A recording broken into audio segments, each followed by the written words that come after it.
masuk ke universitas mana, Mbak? Pengennya sih ke ITB, Kak. Kayaknya ke ITB. Oke, luar biasa. Terus ini ada Mbak Alea. Mbak Alea, halo, selamat sore. Suara saya bisa didengar ya?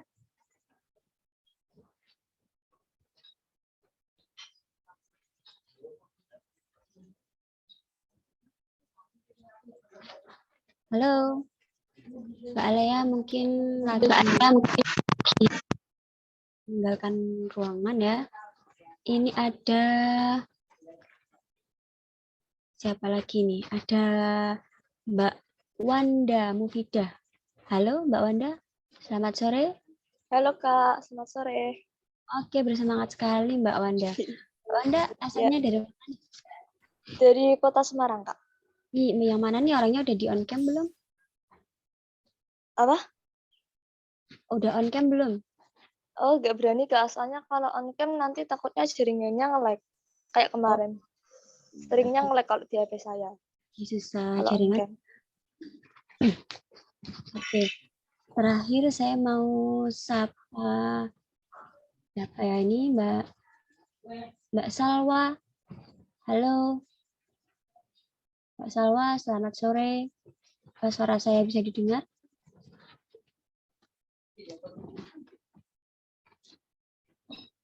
Halo. Mbak Salwa. Kalau tidak ada, saya pengen ganti ke Mbak Halwaniah. Mbak Halwaniah. Halo.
Oke, teman-teman, saya mulai aja ya. Bismillahirrahmanirrahim. Assalamualaikum warahmatullahi wabarakatuh. Selamat sore, salam sejahtera bagi kita semua. Alhamdulillahirrahmanirrahim, kita hari ini mendapatkan kesempatan luar biasa ya, karena bisa bertemu dan berbagi ilmu di Silasnem Education. Oke. Saya juga mau mengucapkan selamat Hari Raya Idul Adha bagi yang menjalankan ya. Oke teman-teman semua, meskipun ini ya teman-teman mungkin berhalangan untuk on cam, menghidupkan kamera, tapi nggak apa-apa asalkan memperhatikan gitu ya. Jadi perkenalkan saya Firda Kotrunada yang kali ini akan menemani teman-teman sekalian belajar terkait materi UTBK biologi. Nanti teman-teman bebas mau manggil saya siapa ya, tapi biasanya saya dipanggil Nada aja. Gitu. Boleh panggil Kak Nada, Mbak Nada, boleh terserah ya. Yang penting kita di sini santai aja. Kita saling care, nggak usah terlalu formal-formal gitu. Kita akrab-akrab saja biar belajarnya juga kita comfort. Oke, teman-teman sekalian, ini sudah ada 14 orang yang bergabung. Saya ucapkan selamat datang ya. Oke, teman-teman, kita kali ini akan belajar materi UTBK biologi. Ini teman-teman semua nih yang mau masuk perguruan tinggi pasti harus UTBK dulu ya. Nah, ini yang saintek ini biasanya biologi ini materi yang lumayan perlu banyak memorizing gitu, banyak yang diingat. Oke, sebelum saya lanjutkan, saya mau tanya dulu, ini suara saya bisa didengar ya? Bisa, Kak. Oke, bisa. Jelas apa putus-putus, Mbak? Masih jelas. Oke, jelas ya.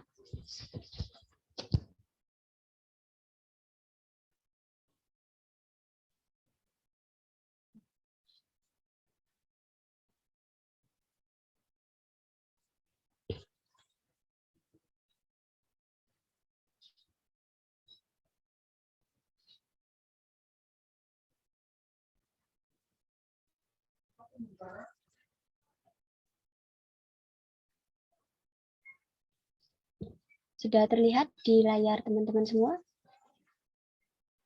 Sudah, Kak. Oke, sudah. Ini yang jawab ini Mbak siapa ini? Halo, yang menjawab barusan ini namanya siapa?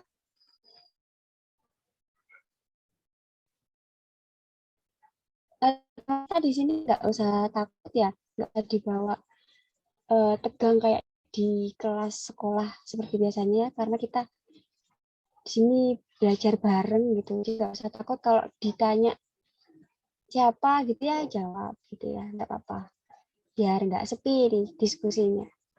Oke, terima kasih untuk teman-teman yang sudah menanggapi saya tadi ya.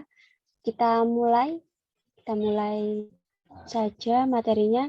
Jadi untuk pertemuan ini saya mau menyampaikan dulu tentang pengantar ilmu biologi, tentang istilah-istilah umum yang sering digunakan di biologi dan sering muncul juga di soal-soal UTBK. Itu ya. Nah, sebelum kita jauh kemana-mana gitu ya, sebelum kita membahas yang lebih dalam, kan kita seyogyanya harus paham dulu istilah-istilah umumnya dulu. Hal-hal umum yang general yang sering digunakan kita tuh harus tahu dulu. Oke, di sini siapa yang masih fresh graduate? Siapa? Bisa raise hand?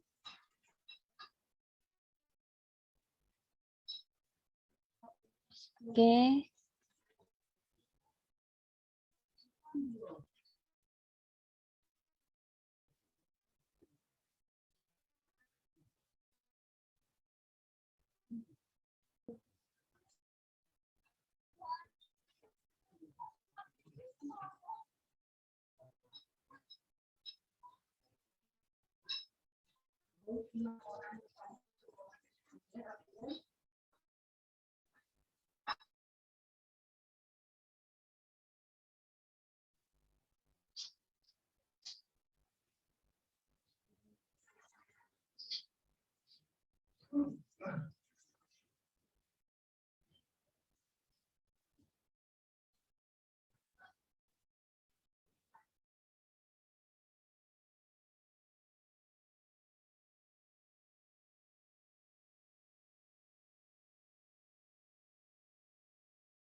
Oke, mohon maaf ya teman-teman ya, barusan sinyal saya sepertinya terganggu jadi nggak sampai suaranya. Kalau sekarang suara saya bisa terdengar jelas atau bagaimana? Jelas, Halo? Kak. Jelas, Kak. Jelas ya? Oke, terima kasih. Ini namanya memang Mas Umum atau memang nama aslinya Mas Umum Enggak, atau? Vincent, Kak. Oh iya, oke.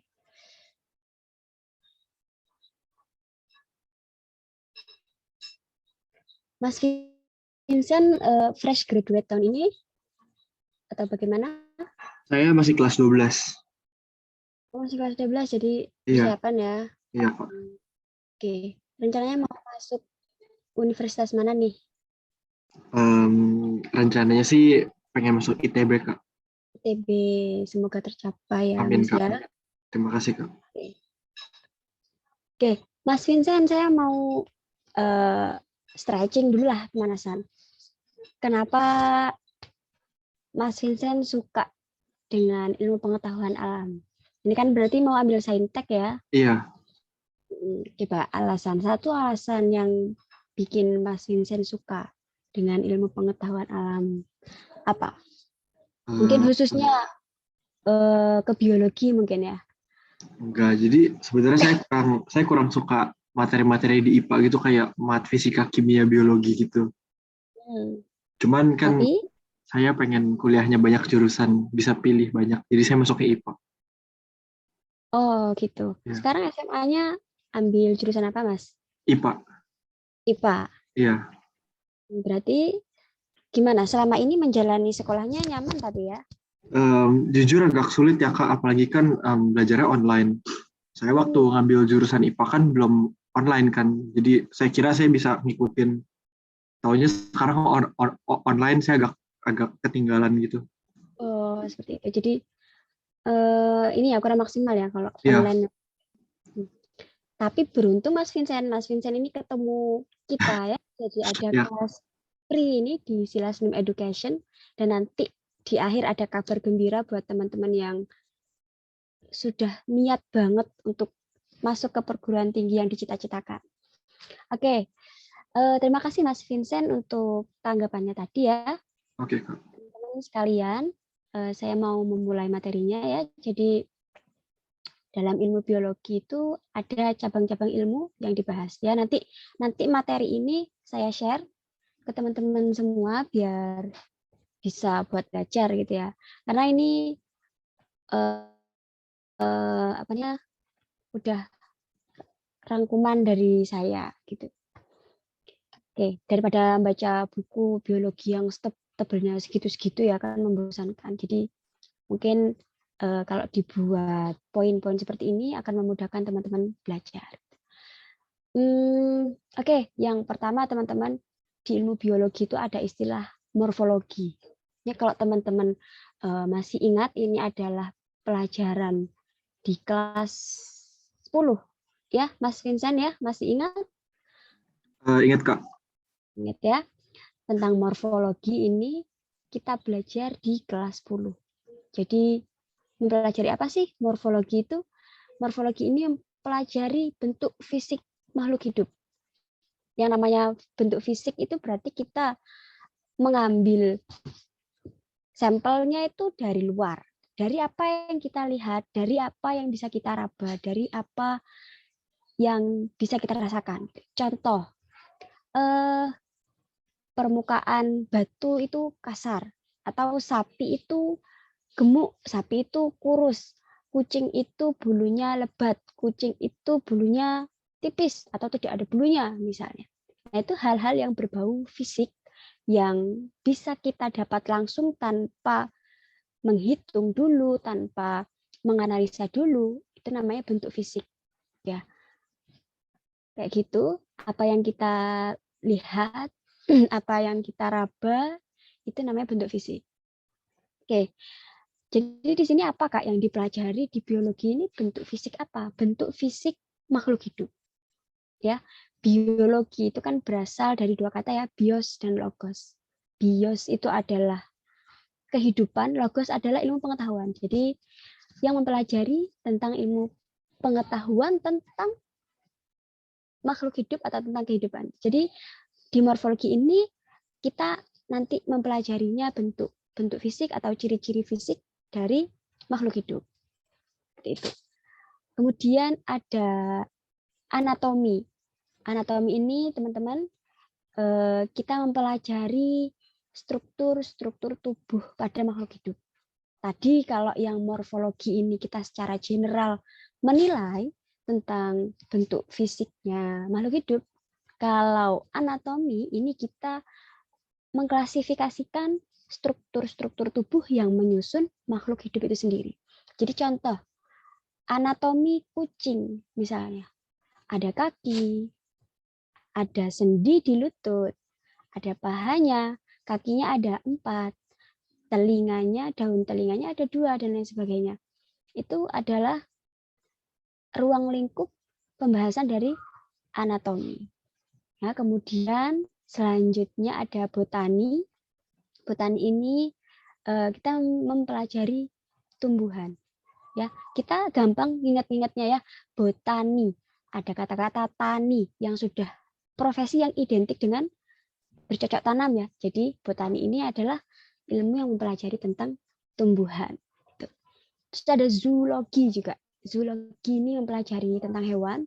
Udah bisa ini ya, teman-teman pahami sendiri bahwa zoo itu adalah hewan. Jadi zoologi adalah ilmu pengetahuan tentang hewan. Kemudian ada mikrobiologi, teman-teman. Mempelajari tentang mikroorganisme. Mikroorganisme itu apa? Kalau boleh tahu, Mbak Stefani dulu deh. Saya mau dengar jawaban dari Mbak Stefani. Halo, Mbak Stefani. Halo, suara saya bisa terdengar jelas atau tidak terdengar? Jelas, Kak. Jelas ya. Oke, ini yang bersuara Mas Vincent terus nih dari tadi. Saya apresiasi sekali. Terima kasih Mas Vincent ya. Semoga cita-citanya tercapai. Yang lain juga. Yuk kita belajar bareng ini mumpung jangan dipikir gratis terus tidak ada ilmu yang bermanfaat di Silasnum gitu ya. Semua yang ada di Silasnum ini bermanfaat sekali meskipun gratis. Oke, Mbak Stefani. Halo, Mbak Stefani. Mbak Stefani tidak ada. Saya mungkin pindah ke Mbak Alea. Mbak Alea. Iya, Kak. Oke, selamat sore. Mbak Alea. Sore. Halo, Kak. Iya, gimana Mbak? Diulangi.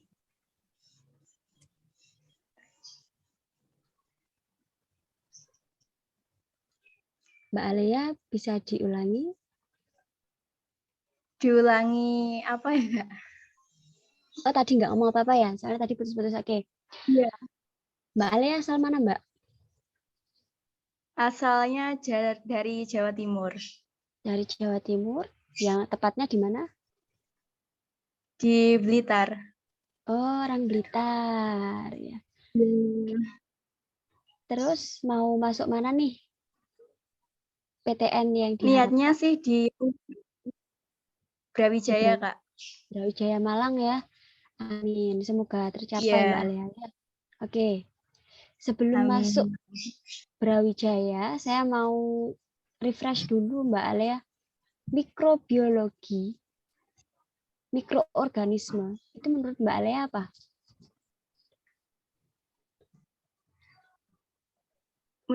Mikroorganisme itu organisme yang berukurannya itu sangat kecil. Jadi kalau buat mengamatinya itu harus butuh alat yang disebut mikroskop.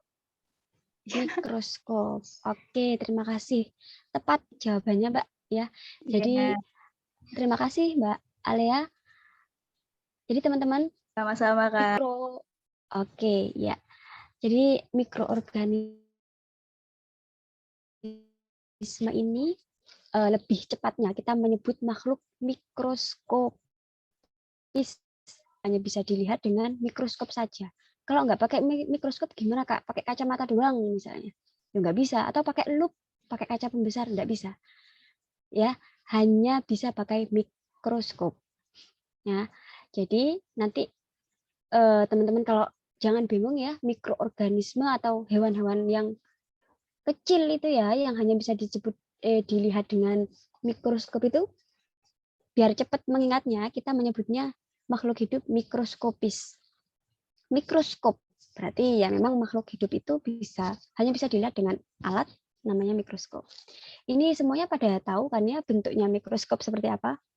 Jangan-jangan terlalu enak belajar online nggak tahu bentuknya mikroskop. Mas Vincent tahu bentuk mikroskop? Tahu, Kak. Waktu SMP tahu, ya. pakai.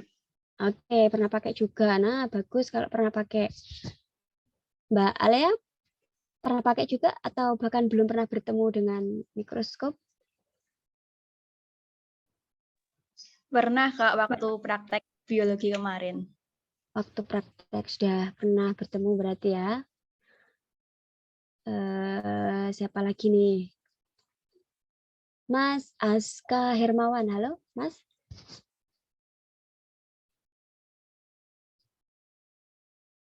Bisa dengar suara saya, Mas Aska? Oke, mungkin tidak bisa terakses suara saya di sana ya. Mbak Wanda Mufidah. Halo.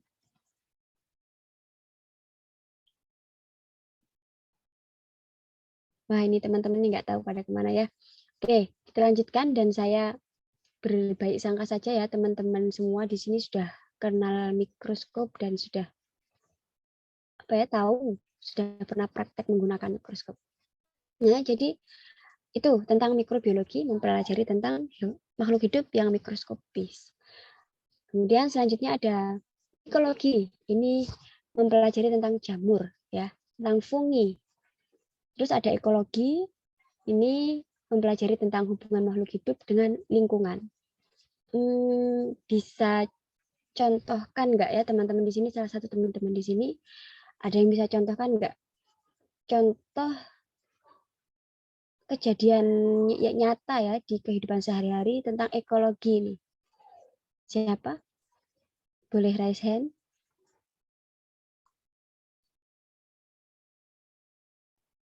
Kalau ini bisa nggak Kak? Oh iya, lupa raise hand. Oh, nggak apa. Silakan Mas Vincent. Kalau ini masuk nggak sih Kak, misalkan kayak jamur cuma tinggal di lingkungan yang lembab dong? Oke, benar sekali Mas. Kemudian selanjutnya ada lagi Mbak Alea mau menambahkan Mas Vincent atau ada contoh lagi?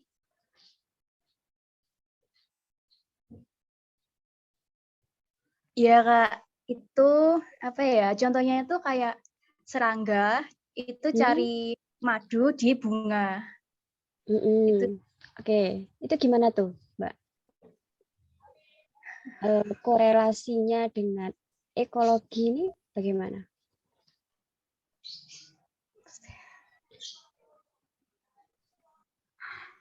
hubungannya Kak. Iya, benar. Kesesuaiannya gimana dengan ekologi? Kan hubungannya makhluk hidup dengan lingkungan, makhluk hidupnya itu serangganya itu, terus lingkungannya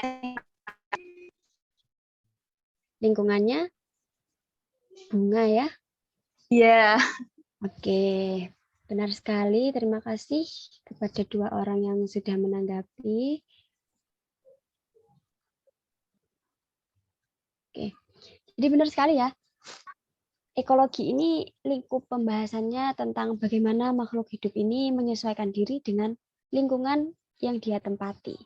Ya, lingkungan itu ada lingkungan fisik dan ada lingkungan sosial. Nah, kan kalau kita perinci lagi begitu ya, sama kayak manusia. Misalnya manusia hidup di sebuah pesantren misalnya. Ya, maka ekologinya adalah bagaimana manusia ini bisa menyesuaikan diri, melanjutkan hidupnya, menyelamatkan hidupnya, hidup dan tinggal di lingkungan pesantren. Atau mungkin ada pengembara gitu ya, manusia yang kemudian tersesat hidup di hutan. Nah, ini bagaimana manusia bertahan hidup di tengah hutan dengan fasilitas yang mungkin kurang gitu ya. Nah, ini merupakan ruang lingkup ekologi. Jadi bagaimana makhluk hidup ini beradaptasi dengan lingkungan yang dia tempati begitu. Oke, atau bisa kita sebut dengan ekosistem ya. Lingkungan itu istilahnya ekosistem. Kemudian ada genetika. Ya, mempelajari tentang pewarisan sifat, tentang gen ya, tentang apalagi yang identik dengan gen. Apa coba siapa yang mau menambahkan? Silakan. Apa ya yang identik dengan gen? Biasanya apa yang berhubungan dengan gen atau pewarisan sifat ini? Ada DNA, ada RNA, ya. gitu ya, dan lain sebagainya. Kalau DNA itu kepanjangannya apa ya? Kalau boleh tahu teman-teman, mungkin ada yang bisa bantu saya menemukan jawaban kepanjangan dari DNA. Yuk, yang masih ingat pelajarannya, yuk. Ini kelas 12 tentang DNA dan RNA. Mas Vincent, mungkin mau bantu saya? Apa kepanjangan DNA? Ya Kak, Kenapa? DNA ya. Iya, Saya gimana Mas? kurang tahu kepanjangannya Kak. Oh, kurang tahu kepanjangannya. Iya, Apa yang ada di pikiran Mas Vincent tentang DNA? saya cuma tahu Ada kayak apa? ada kayak kromosomnya gitu ya. Oke, kromosom. Kemudian, Eh, saya ingetnya itu doang sih Kak. ingatnya benar sekali Mas ya. Jadi DNA ini adalah gabungan dari kromosom-kromosom ya. Namanya DNA, diribonukleik acid. Jadi asam diribonukleat. Jangan teman-teman pikirkan kemudian DNA ini rasanya asam atau kecut gitu ya, enggak ya. Tapi memang dia ini senyawa yang sifatnya asam ya. Dan disusun dengan senyawa-senyawa protein lainnya. Jadi diribonukleik acid itu DNA yang ada di dalam kromosom itu tadi yang disebutkan oleh Mas Vincent. Nanti kalau teman-teman ini ya kita ada kesempatan kita bisa bahas sampai ke sana.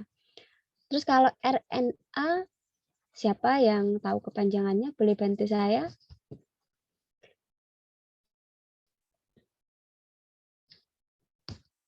Mbak Alea, silakan Mbak, mau bantu saya? Apa ya kepanjangan RNA? RNA itu kepanjangannya ribonukleat asid. Oke, benar sekali ya. Jadi DNA itu kalau dipisah senyawanya, itu kan dua ya, diribonukleik acid itu ada dua. Jadi kan memang kromosom itu menyatu gitu ya, ada dua begini mengikat. Kalau dia dipisah, senyawanya dipisah menjadi RNA. Ribonukleik acid tidak ada D-nya, jadi senyawa tunggal dari nukleik acid gitu. Seperti itu ya. Itu secara singkat saja. Kemudian ada taksonomi yang mempelajari klasifikasi makhluk hidup.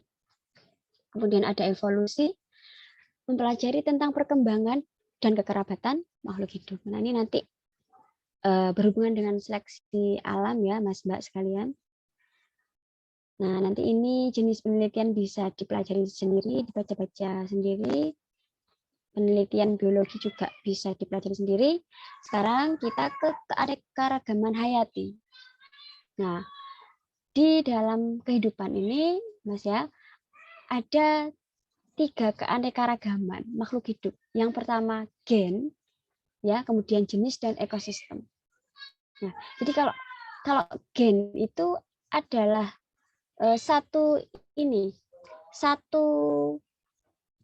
pewarisan sifat gitu ya. Kan genetika tadi ya pewarisan sifat, hanya saja nanti mungkin ada satu jenis yang berbeda. Contohnya gimana Kak? Nah, ini kita lihat ya. Ada variasi-variasinya tapi tetap dalam satu makhluk hidup. Jadi contoh kelapa ya. Kelapa itu kan ada yang hijau. Iya kan Mas Mbak sekalian ya, ada yang hijau. Ada yang kulitnya juga agak merah kecoklatan. Ada juga yang kecil warnanya kuning. Nah, ini mereka ini sama-sama kelapa tapi hanya saja warnanya beda, bentuknya beda gitu ya. Ini namanya variasi gen namanya. Ya, tingkat genus. Sama-sama satu makhluk hidup tapi berbeda gen. Contoh misalnya suku atau ras di bangsa kita ini ada kaum yang berkulit putih, ada yang berkulit sawo matang, ada yang berkulit hitam.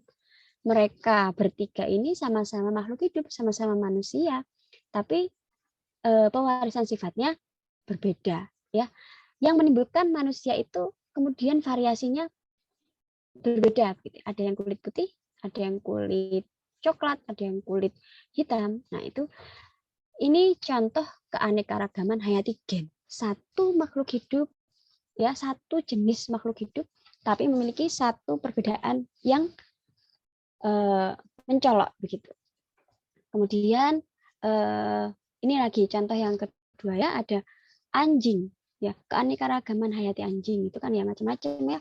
Ada anjing herder, ada bulldog. Mereka sama-sama anjing, tapi ada perbedaan sifat tertentu yang dimiliki setiap anjingnya gitu. Oke, selanjutnya ada keanekaragaman jenis. Ya, gampangnya begini, kalau apa namanya, jenis ini berbeda makhluk hidup, berbeda jenis makhluk hidup, tapi dia memiliki kemiripan. Ya, contoh kucing dengan harimau, dia berbeda jenis gitu ya, kucing ya kucing, harimau ya harimau gitu, tapi mereka ini mirip, klasifikasinya mirip, anatominya mirip, berbulu misalkan ya, berbulu, kemudian ya ciri-ciri fisiknya itu mirip, berbulu, kakinya 4, memiliki bentuk kaki yang seperti itu ya, ada cakarnya di bawah itu, terus bentuk giginya juga sama misalnya, tapi dia ini berbeda Kak. Kucing begitu ya, bentuknya kecil dan dia cenderung tidak buas gitu ya, jinak. Kalau harimau ini bentuknya cenderung lebih besar dan tidak sulit, agak sulit dijinakkan, misalnya begitu ya. Nah, ini mereka-mereka yang beda makhluk hidup, jenis makhluk hidup tapi mirip bentuknya gitu. Itu merupakan keanekaragaman jenis. Atau misalkan apalagi ya, sapi misalnya, sapi sama kerbau. Silakan Mas Vincent, ada yang mau disampaikan? Kak, artinya misalkan contohnya kayak kuda sama zebra gitu, itu bisa masuk ya ke keanekaragaman jenis? Benar sekali Mas Vincent. Terima kasih sudah menangkap keterangan saya dengan baik. Jadi benar sekali. Secara fisik, secara anatomi, dia ini sama struktur tubuhnya. Mirip-mirip, Mas. Ya, tapi beda makhluk hidup. Begitu. Paham ya? Jadi kayak misalnya sapi sama kerbau. Identik ya, dia itu sama tubuhnya, berbentuknya gemuk. Kan beda ya tubuh sapi dengan tubuh kambing itu kan berbeda ya. Tubuhnya gemuk. Sama-sama gemuk ya, tapi dia berbeda makhluk hidup. Nah, ini contoh keanekaragaman jenis. Terus misalnya timun dengan labu. Ya, labu yang panjang itu ya. Itu kan bentuk fisiknya sama ya, Mas Vincent ya. Dari luar kulitnya dilindungi oleh serabut-serabut halus, kemudian dagingnya itu berair, ada biji-biji di tengahnya gitu ya. Bentuknya juga sama-sama lonjong gitu. Mereka ini berbeda, labu dan timun ini berbeda. Tapi mereka memiliki anatomi atau susunan fisik yang sama gitu. Yang mirip gitu ya.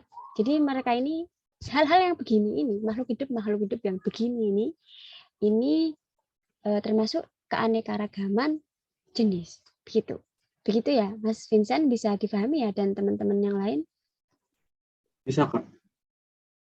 Oke. Oke, ini ada pertanyaan ya. Kuda laut dan kuda itu apakah sama gennya? Beda Mbak ya.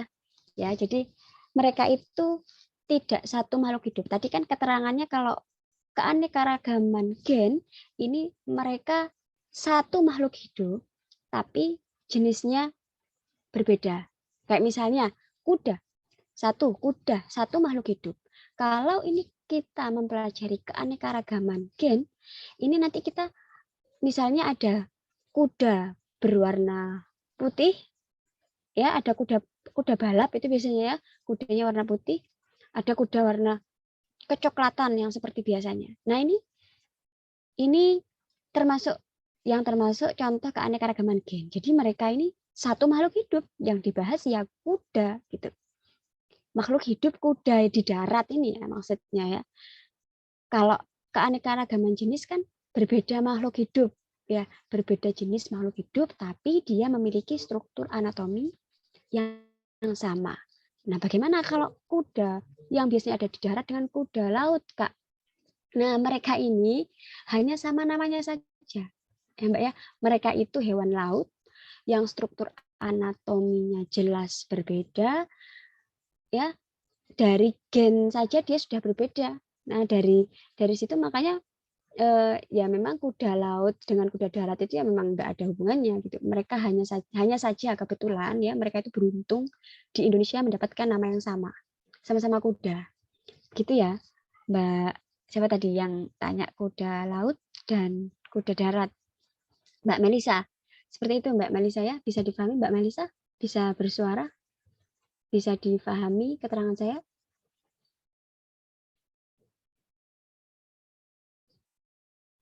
Oke. Oke. Mic-nya rusak. Oke. Bisa ditangkap berarti ya keterangan saya. Jadi maksudnya gen ini saya sampaikan lagi dia itu satu jenis makhluk hidup. Ya, satu jenis makhluk hidup. Kuda ya kuda tok berarti kuda saja. Timun ya timun tok berarti timun saja. Kelapa ya kelapa saja berarti yang dibahas. Cuma nanti ada ciri fisik tertentu yang membedakan mereka. Gitu. Kalau keragaman jenis ini berbeda makhluk hidup tetapi memiliki susunan fisik yang cenderung hampir sama. Seperti itu ya. Seperti yang sudah saya jelaskan tadi. Kemudian ada keanekaragaman ekosistem. Ya, kalau ekosistem laut biotiknya ada cumi-cumi, kepiting, rumput laut. Nah, jadi mereka ini kalau keanekaragaman ekosistem ini hubungan antara berbagai jenis makhluk hidup. Ya, diperhatikan ya teman-temannya, berbagai jenis makhluk hidup, bukan berbagai gen makhluk hidup. Berbagai jenis makhluk hidup yang hidup di suatu ekosistem, di suatu lingkungan tertentu. Jadi di sini membahasnya memang ya berbeda-beda. Misalkan di dalam kolam, ya di dalam akuarium saja misalnya, mudahnya ya. Itu ada ikan, ada terumbu karang buatan, ada plankton misalnya, ada air. Nah, mereka ini makhluk benda-benda yang berbeda jenis ya. Kemudian menyesuaikan diri hidup di dalam lingkungan tertentu. Begitu. Kalau ekosistem ini jadi wes apa yang ada di lingkungan itu kemudian bercampur dan melakukan kehidupan gitu ya, melangsungkan kehidupan. Itu namanya keanekaragaman ekosistem. Oke, seperti contoh di sungai. Di sungai itu ada air ya, ada batunya, ada ikannya juga gitu. Mungkin ada ular air juga, ada tumbuhan-tumbuhan air mungkin. Nah, itu merupakan keanekaragaman ekosistem. Berbagai jenis makhluk hidup yang bersatu ya, bergabung saling menyesuaikan untuk melangsungkan kehidupan. Itu keanekaragaman ekosistem. Bisa ditangkap ya keterangan saya ini ya? Atau kurang jelas misalnya? Halo? Jelas, Kak. Oke. Jelas ya. Kalau ada yang kurang jelas, nanti silakan langsung dipotong saja. Oke. Kemudian ada ini sistem klasifikasi juga. Nanti teman-teman bisa baca sendiri ya ini ya. Oke, ada alami, buatan, filogenik, dan seterusnya. Dan selanjutnya ada tingkat taksonomi ini ya teman-teman ya. Nanti kita bahas di selanjutnya sistem tata nama ini ya. Oke, teman-teman perlu diketahui juga ini materi ini hanya bisa diakses oleh teman-teman yang belajar di Silasnum begitu. Rangkuman-rangkuman ini hanya bisa teman-teman dapat di Silasnum Edukasi. Jadi ini memang fasilitas buat teman-teman yang belajar bersama Silasnum gitu ya.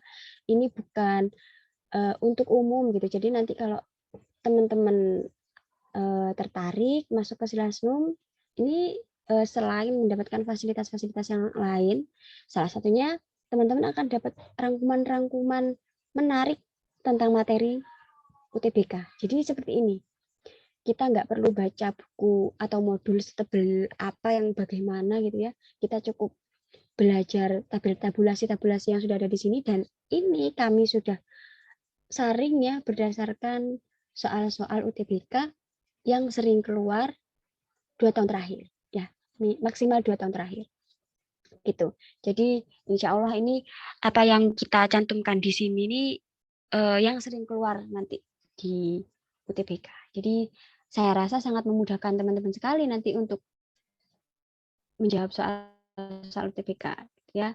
Tidak perlu menghafalkan materi yang terlalu banyak gitu. Cukup mengingat-ingat dan memahami tabulasi yang sudah kami sediakan. Oke.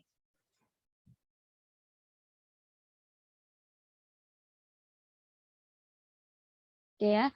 Kemudian ada selanjutnya ada sistem tata nama ya, teman-teman ya.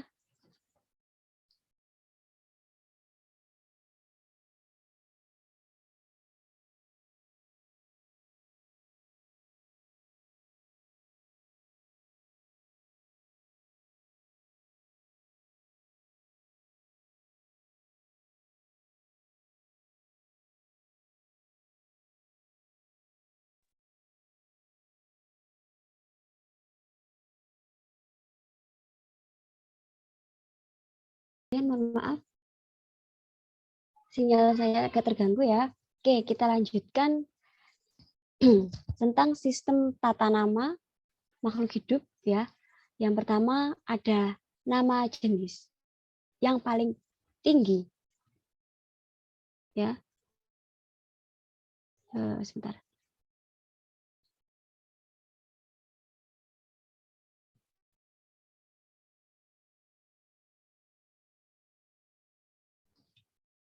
Ini share screen-nya bisa dilihat ya teman-teman, atau Terlihat, Kak. buram atau Jelas, Kak. terlihat jelas. Oke. Oke, kita lanjutkan ya. Jadi ada sistem tata nama yang kita gunakan untuk menamai makhluk hidup. Itu yang pertama ya teman-temannya, kita mulai dari yang tingkat atas dulu. Itu yang ada di tabulasi paling bawah ya, di tingkat filum. Oke, jadi filum ini merupakan tingkat tertinggi dari makhluk hidup begitu ya, kekeluargaan makhluk hidup. Dari tata namanya, oke, filum itu paling tinggi. Jadi nama akhiran filum ini biasanya diakhiri dengan pita atau mikota. Gitu. Oke, diakhiri dengan pita atau mikota. Jadi nanti teman-teman kalau misalnya ada di soal UTBK gitu, ada opsi-opsi atau multiple choice yang ada pita, mikota, ini teman-teman ingat-ingat bahwa pita mikota ini adalah nama yang diimbuhkan untuk tingkat filum. Gitu ya. Jadi nggak usah bingung. Jadi enaknya pakai materi di Silasnum itu begini, teman-teman dapat kata kunci yang mudah diingat dan memudahkan teman-teman menjawab soal-soal UTBK nanti, gitu ya. Jadi ada pita, mikota. Contohnya, kalau di fungi, di jamur gitu ya, ada zigomikota misalnya, ada basidiomikota. Nah, hal-hal yang berbau mikota, mikota atau pita-pita itu kelasnya kelas filum. Jadi kalau teman-teman ditanyainya genus, itu ya jangan memilih yang ada pita dan mikotanya. Gitu. Nah, contoh lagi, kalau yang kita imbuhkan di nama tumbuhan ya, kayak Anthophyta. Contohnya, tumbuhan berbiji. Ini adalah tingkat paling tinggi ya, filum. Oke, itu saja ya teman-temannya yang perlu diingat. Pita dan mikota ini adalah nama yang diimbuhkan untuk kelas filum. Kemudian ada nama kelas. Di bawahnya filum itu ada kelas. Ya. Filum itu paling atas, kemudian tingkat bawahnya itu ada namanya kelas ya, atau klasis. Dalam biologi kita biasa menyebutnya klasis gitu ya. Oke. Kalau dalam tumbuhan ya, teman-teman sekalian, ini kelas itu kita mengimbuhkannya itu berdasarkan ciri khas alamiah. Tidak ada nama-nama yang diimbuhkan kayak pita, mikota seperti filum tadi ya, itu tidak ada. Kalau untuk kelas ya, untuk tingkat klasis ini kita menyebutnya dengan ciri khas alamiah yang bisa dikenal gitu ya. Kayak tumbuhan berkeping satu, ya, biji berkeping satu. Nah, itu kan sudah ciri-ciri alamiah yang dapat kita lihat sendiri gitu ya. Berkeping satu, berkeping dua, nah, itu ya. Itu bisa kita lihat sendiri. Terus kemudian di bawahnya lagi, di bawahnya kelas, setelah filum, kelas, itu di bawahnya ada ordo. Ya. Kalau di ordo ini ada nama khusus yang diimbuhkan. Jadi ini ya teman-temannya bisa dilihat di sini. Diambil nama suku dengan mengubah AC dengan ales. Ya, contoh, Malvaceae dirubah menjadi Malvales, gitu ya, teman-teman ya. Jadi nanti kalau teman-teman di soal UTBK misalnya menemukan ada ales-alesnya di belakang ini, nah ini contoh dari ordo, ya, gitu. Kemudian yang di bawahnya ordo ada tingkatan lagi namanya family, ya. Ini bisa teman-teman lihat ya di screen ini, nama suku pada tumbuhan berbeda dengan nama hewan. Jadi kalau tumbuhan nama marga plus AC. Oke, teman-teman ya, nama marga plus AC. Marga itu apa, Kak? Nanti di atasnya kita akan bahas marga gitu ya. Nah, tadi kalau ales itu ciri-ciri ordo, kata belakang makhluk hidup yang ada ales-alesnya itu merupakan ciri-ciri tingkat ordo. Kalau di tingkat famili, ciri-cirinya adalah AC. Misalnya Saccharomyces cerevisiae misalnya. Plante itu yang ada nya itu merupakan jenis famili. Gitu ya. Ada Aceae atau Dae kalau untuk hewan ya. Oke.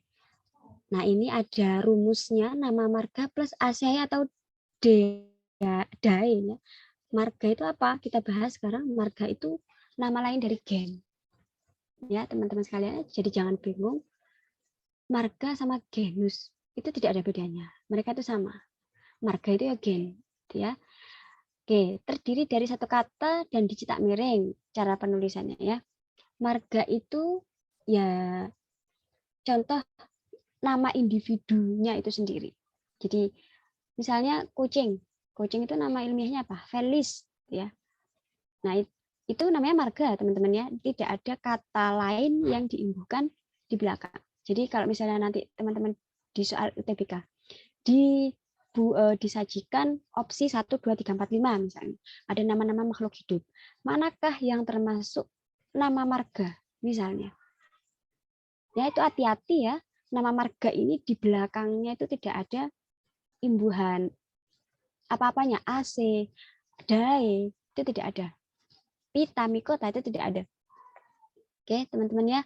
Tapi juga bukan kita ambil dari ciri alamiah yang khas dari makhluk hidup itu sendiri, ya. Jadi contoh kayak tumbuhan atau biji berkeping 2, biji berkeping 1, itu bukan kelompok dari tingkat genus.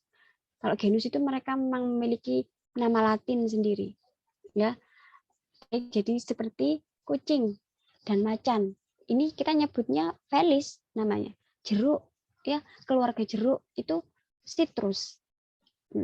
Nah, itu kalau kita gabungkan menjadi family, misalnya kita jadikan sebagai family. Berarti rumusnya kita ikuti misalnya ya.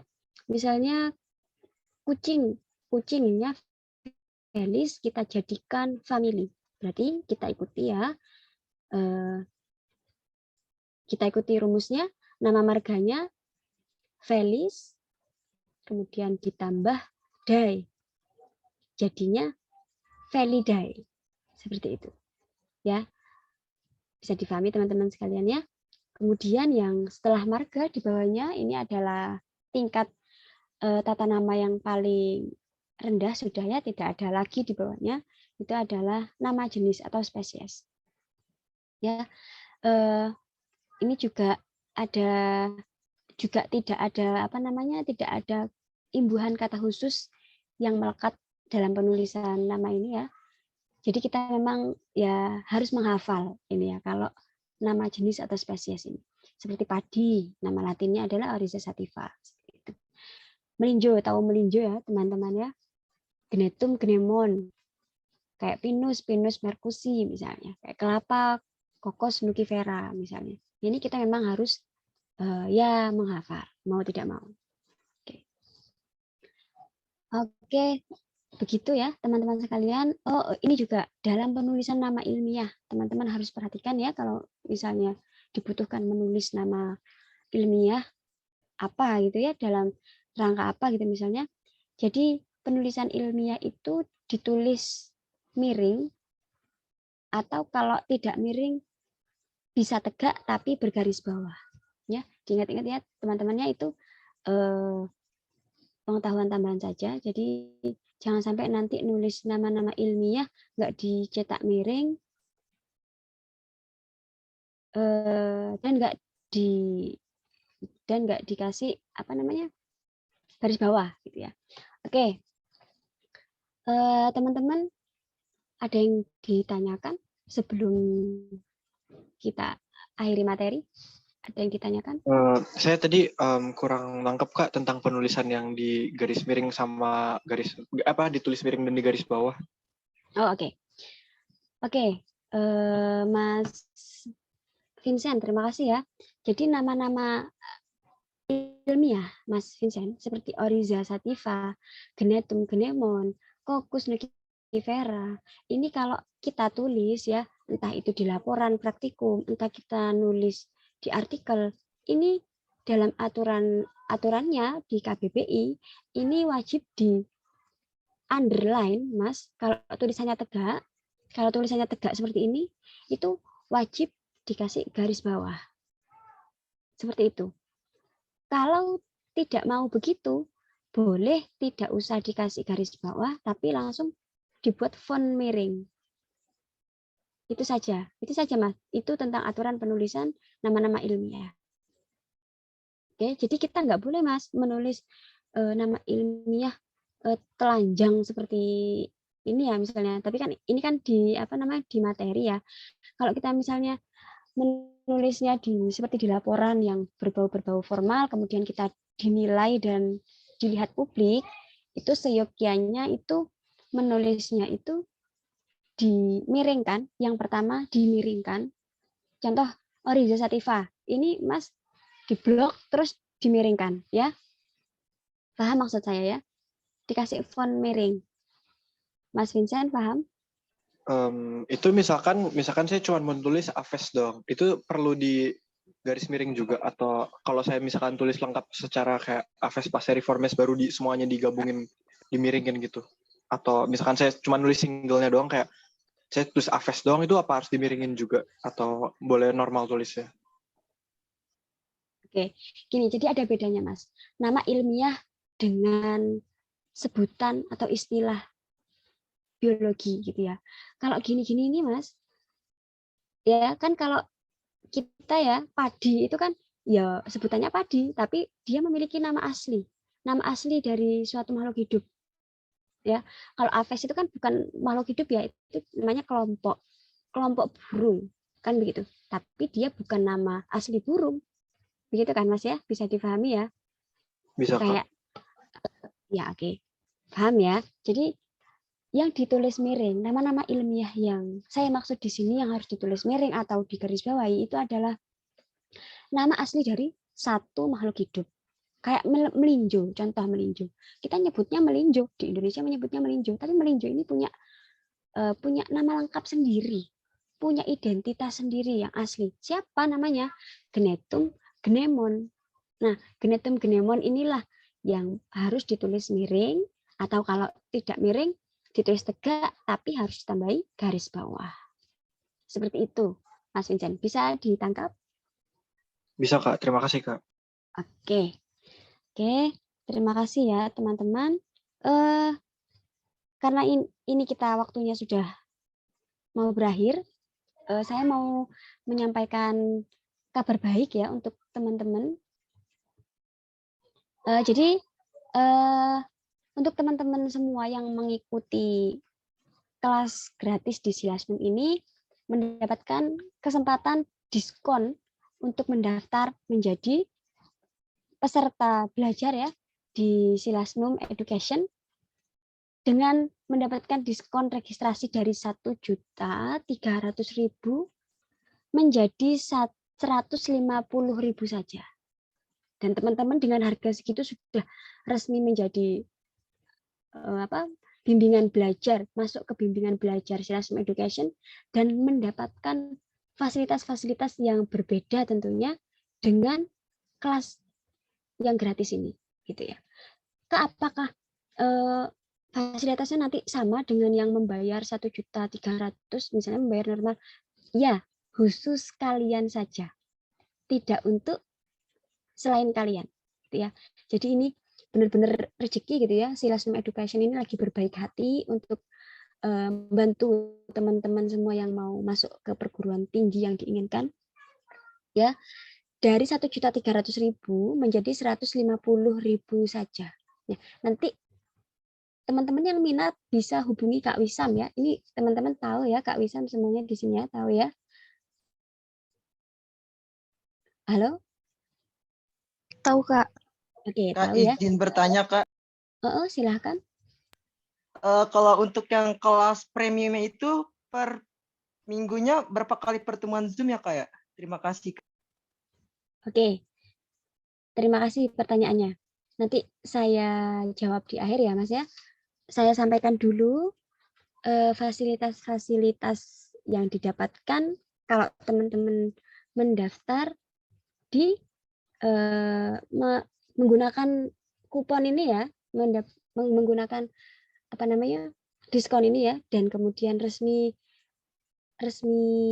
menjadi masuk ke bimbingan Silasnum Education.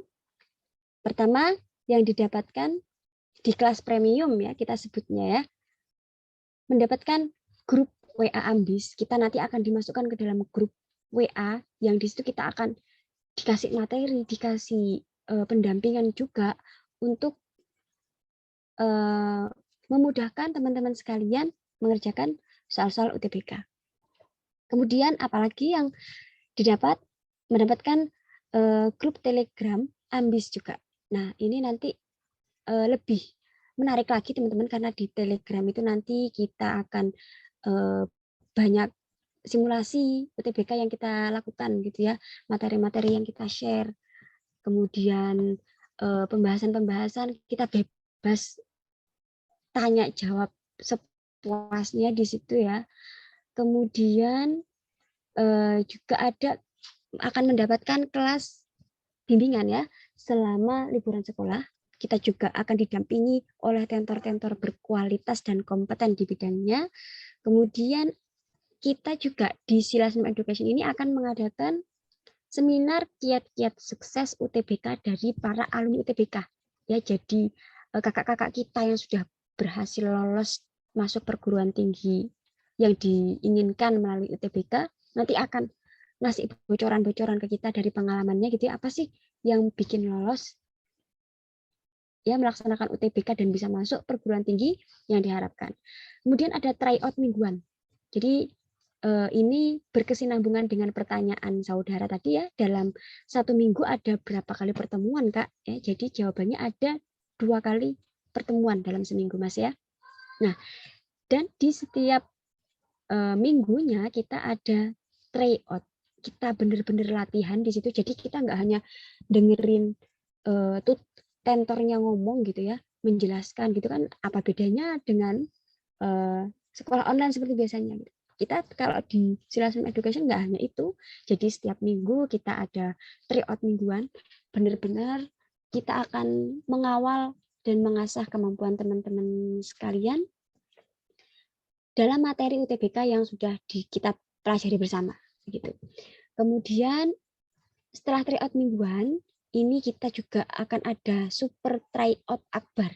Gitu ya. Oke, kemudian ada fasilitas latihan soal setiap hari. Jadi setiap hari nanti kita share gitu ya latihan soal yang bisa mengupgrade kemampuan teman-teman semua. Kita latihan mengenal gimana sih soal UTBK itu, oh modelnya gini loh. Oh ternyata menjawab pernyataan-pernyataan. Oh ternyata soalnya analisis. Nah kita nanti setiap hari akan kita kasih latihan soal seperti itu. Supaya teman-teman itu kenal benar-benar sudah siap ya, sudah kebal dengan soal-soal UTBK. Jadi nanti ketika melaksanakan UTBK itu teman-teman udah nggak bingung lagi, gitu ya. Udah nggak tremor, nggak parno lagi, karena sudah di Silasm Education sudah diajarkan setiap hari bahkan gimana sih model-model soal UTBK itu, kayak gitu ya. Di Silasm kita latihan soal setiap hari.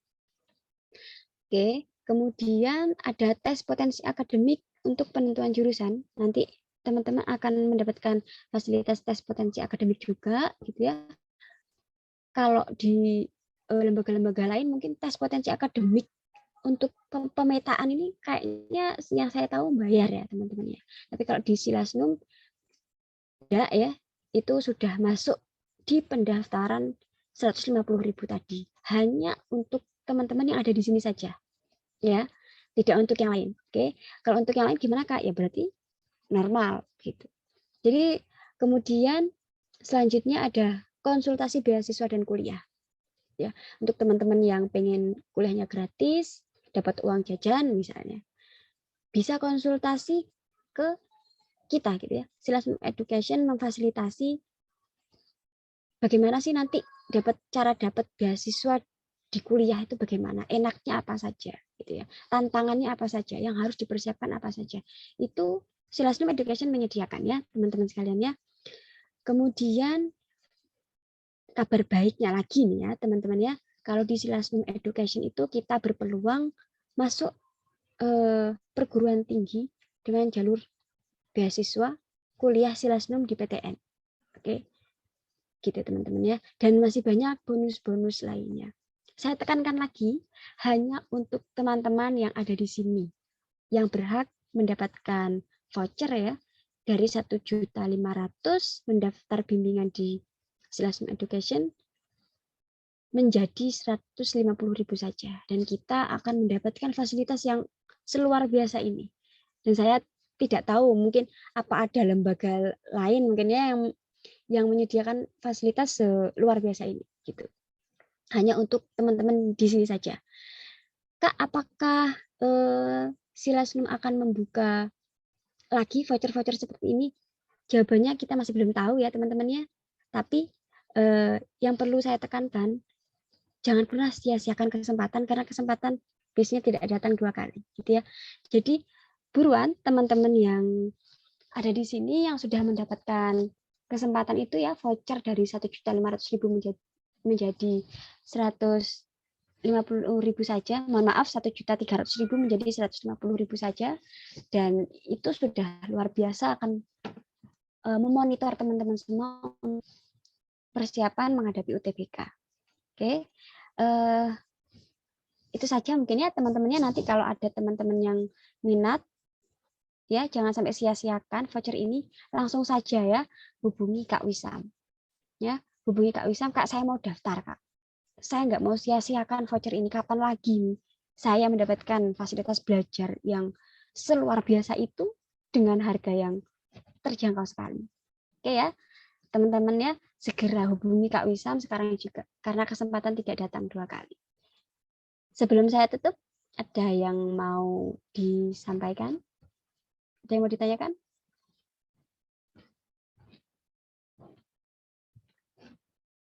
Cukup jelas? Atau ada yang mau ditanyakan? Ada sih Kak, tapi ke materinya. Ke materinya. Gimana Mbak? kan di sini kan ada nama bangsa itu Ordo kan. Nah, Oke. diambil dari nama suku dengan mengubah AC ke ales kan. Kan AC itu kan ke apa sih namanya tumbuhan. Kalau hewan berarti yang dayanya ini diubah ke ales juga gitu. Apa gimana? Dayanya diubah ke ales. Kalau dari ordo itu Mbak tidak ada perbedaan hewan dan tumbuhan. Ya, semuanya namanya itu ya begini. AI ini Mbak. Baru kalau dijadikan ke family itu baru ada perbedaan tumbuhan dan hewan. Kalau tumbuhan ditambahi AC, kalau hewan ditambahi dai. Kalau untuk ordo itu semuanya ini. Ya, ales, semuanya tambahi ales, entah hewan atau tumbuhan gitu. Gitu, Mbak. Oke, Gitu ya Kak, maksudnya. makasih. Oh iya. Oh iya. Oke. Oke, itu tadi bonus ya untuk Mbak. Siapa itu yang tadi tanya ya? Bonus pertanyaan terakhir. Oke, untuk ini informasi voucher dari Silasm Education ada yang mau ditanyakan lagi? Oke, itu mungkin teman-teman bisa lihat di kolom chat ya. Admin sudah mengirimkan nomor WhatsApp Kak Wisam. Jangan tunggu lama-lama lagi ya, segera hubungi Kak Wisam. Kak, saya mau daftar. Segera ya, teman-teman ya. Karena belum tentu ada kesempatan selanjutnya. Gitu. Teman-teman udah ini kan lihat ya nomor WhatsApp Kak Wisam ya yang di-share sama admin. Halo? Sudah, Kak. Oke. Oke ya teman-teman, ada yang mau sekali lagi saya tanya, ada yang mau disampaikan atau ditanyakan?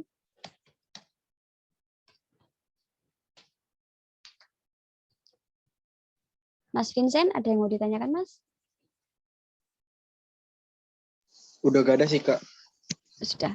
Sudah dapat difahami semua ya. Oke. Kalau sudah tidak ada yang didiskusikan lagi, kita selesaikan diskusi kita kali ini ya teman-teman. Terima kasih sudah mau hadir di Silasm Education ya. Kemudian semoga teman-teman diberikan kelancaran masuk perguruan tinggi yang diinginkan ya. Oke, teman-teman itu saja yang bisa saya sampaikan ya. Kurang lebihnya mohon maaf. Assalamualaikum warahmatullahi wabarakatuh. Terima kasih, Kak. Oke, sama-sama. Sukses ya Mas ya.